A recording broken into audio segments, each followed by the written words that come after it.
Setelah Senku berhasil memfoto banyak sekali daratan pakai kamera dari balon udara, sekarang mereka akan memeriksa satu persatu foto itu untuk menemukan ladang minyak Sagara.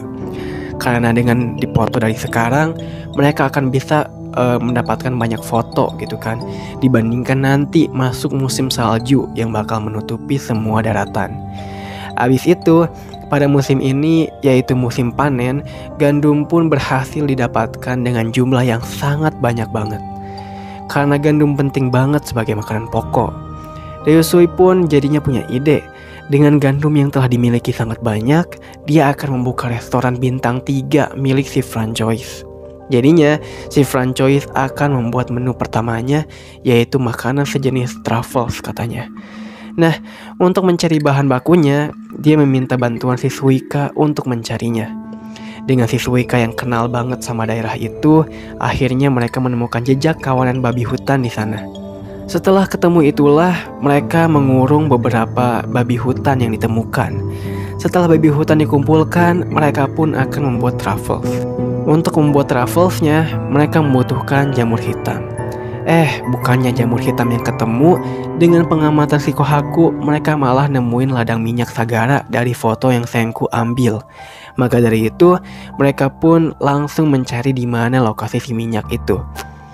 Di sisi lain, si Franchois dan Suika berhasil nemuin permata hitam untuk membuat trufflesnya. Kembali ke Senku dan yang lainnya udah capek banget nyari lokasi ladang minyak itu di mana.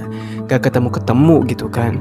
Sampai pada akhirnya si Senku baru ingat bahwa babi hutan tuh sering main di lumpur, yang biasanya bau lumpur itu seperti minyak. Jadinya Senku meminta Suika untuk memerintahkan babi hutan itu menunjukkan jalan di mana si babi ini pernah bermain lumpur, alias mandi minyak. Dan ya, dengan babi yang nunjukin jalannya, akhirnya Senku dan lainnya berhasil nemuin ladang minyak Sagara. Di peradaban ini, mereka akhirnya dengan cepat bisa nemuin minyak yang merupakan raja dari sumber daya alam. Mereka jadinya mencoba memompa minyak ke desanya. Dengan minyak yang telah didapatkan, Senku pun udah nyiapin motorboat dengan bahan bakar minyak untuk mengetesnya. Apakah minyak ini berkualitas atau enggak ketika nanti dipakai ke kapal laut gede. Dan hasilnya pun bagus. Si motorboat melaju dengan cepat. Sampai-sampai mereka sekarang berada di laut lepas. Nah, bersamaan dengan itulah mereka akan kebingungan kemana nih arah jalan pulang ke desa Ishigami. Ternyata Senku sengaja melakukan itu supaya dia bisa ngetes GPS yang telah dia buat. Semuanya pun kaget, bisa-bisanya Senku bikin GPS. Nah, tentunya karena belum ada satelit ya, Senku bikin menara suara radio yang ada di desa.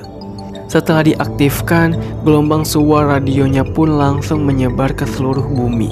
Di tempatnya Senku, mereka lagi nyari nih sinyal pakai antena supaya mereka bisa perkirakan di mana letak mereka berada dan seberapa jauh mereka dari desa.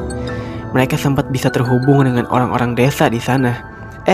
Tiba-tiba sinyalnya terputus. Ada suatu sinyal lain yang kuat banget dan sengaja menggunakan frekuensi si Senku. Mereka pun agak panik nih. Siapa nih yang berani gitu kan?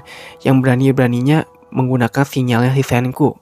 Sampai-sampai si Gen menyadari kalau suara yang dihasilkan dari sinyal lain itu adalah sebuah kode Morse yang memiliki arti why atau kenapa.